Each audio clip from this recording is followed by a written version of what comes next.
Okay, so we are moving on to step 5 in the 6 steps to go from an angry to happy and confident mom.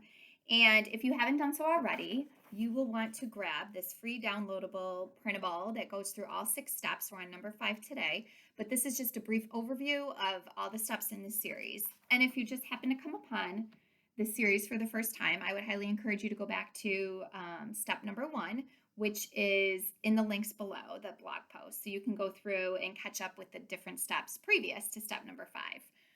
So, what we're going to talk about today is using your journal for reflection on your parenting. And I have to say that this is one of the biggest transformational steps you can take is really bringing pen to paper and writing out what is going on, how you feel about yourself, how you feel about your kids, and those things. So I'll share with you. I know I showed this before, but this is my big journal that I did most of this work in. And I have things, kind of dog-eared and everything because I did so much work that I like to go back sometimes and see, you know, uh, what I was thinking or how I processed through those things. So journaling has been really important to me. But one of the things I remember is when I would hear that journaling is so important for change and it's helpful to clear your mind and kind of relieve some of that overwhelm. I would be like, well, where do I start? What do I start journaling about? Like my mind needs a framework or a process. I like structure. I obviously like routine.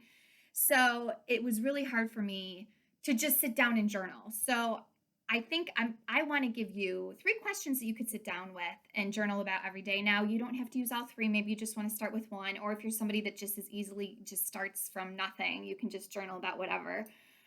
But the first question you may want to ask yourself is, what do I want to be different about my parenting? The second question may be, what is it over the last 24 hours that has frustrated me with my kids or made me angry? The third thing may be, how do I want to show up differently than I did yesterday? Something along those lines. Okay, so those are ways you can just start your journaling and then just let the pen go.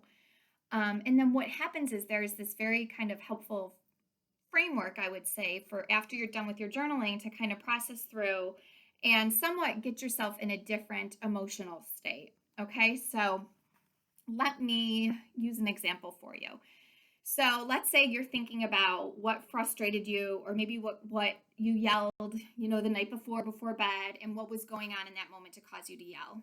And you're writing about it, and you're just thinking, well, my kids were fooling around, they weren't getting their pajamas on, or my son kept getting out. Let's use this one. My son kept getting out of bed. So I would put him to bed, walk out. He kept getting out of bed and he wanted to get water. He just did not want to go to bed. And I ended up yelling and getting really mad at him. He ended up crying, which ended up making him even less tired. And it was a whole situation. And I went to bed feeling guilty and shameful and felt really bad. Like I had hurt his feelings. I felt like I handled it horribly. I felt a lot of guilt and shame and thought, man, these nighttime things, I'm ruining him with how this is going. Okay, so that's something maybe you journal about. So you go back and you ask yourself, now after you're done with your journaling, we have the topic of, let's say your son got out of bed nonstop and you yelled at him.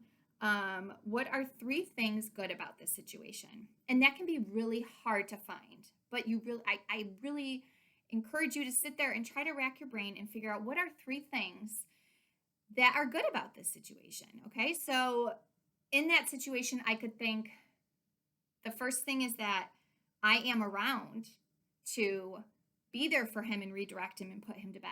Okay, so that's one good thing about the situation. Maybe the second good thing about the situation is that he has the assertiveness, right? And maybe the determination to keep trying to get what he wants. Now, that could be annoying when they're 3 years old and they're not going to bed, right? But maybe later in life that could serve him. So sometimes we got to stretch, but it helps to kind of give you some wiggle room in your brain. And maybe the third thing that's so great about this situation is that you, each time took him back to bed, you laid with him a little, you got that like quality time with him. You were able to snuggle with him a little bit. Okay. So looking back, you could see if you're feeling irritated and angry, those things didn't matter to you, right? But you can look back now and see that those could be 3 good things that came out of that situation. And now you get to decide, how do I want to now think about that situation? How do I want to think about it when he does this again tonight? Okay, so chances are he's going to do it again, right? So, how do I want to, what do I want to think when he gets out of bed tonight and he wants to have a drink of water, or he wants to come in our room, or whatever it is? What are you going to choose to think about it? So, maybe then you will choose to think, well, this is what he does. This is who he is. So, I am just going to walk him back and lay, and I'm going to take advantage of those snuggles. Or maybe you're going to think something completely different, right? Maybe you're going to let him work out his determination and his persistence without you being involved at all. And then think about what will happen if you choose that. So, what will happen if you choose to just embrace the 5 or 6 cuddles every time you put him back to bed?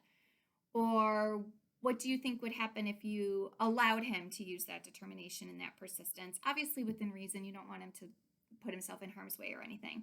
But what would happen if you allowed him to use that determination and persistence at night without you getting involved? So maybe that looks like you stay in your bed. He comes in your room and you could just keep telling him you need to go back to bed. You need to go, and you don't walk him to bed, or however you want that to look. But just kind of ask yourself, what might happen if I choose this? Okay, so I think that that's kind of a different way to look at situations that may be continually creating irritation and frustration in your life. One of the examples I've used, I think I've talked about before, is how a lot of times now I'm choosing to allow my kids to be silly and loud and wrestling and all that stuff because I'm choosing to think that that's what kids do, right? That's just how kids are. And that's allowing them to show their authentic personality and be who they really want, which is 6 and 8-year-old boys. So within reason, obviously, if they're yielding knives at each other and stuff, I'm going to make a different choice. But that's kind of how I've used this framework to change things.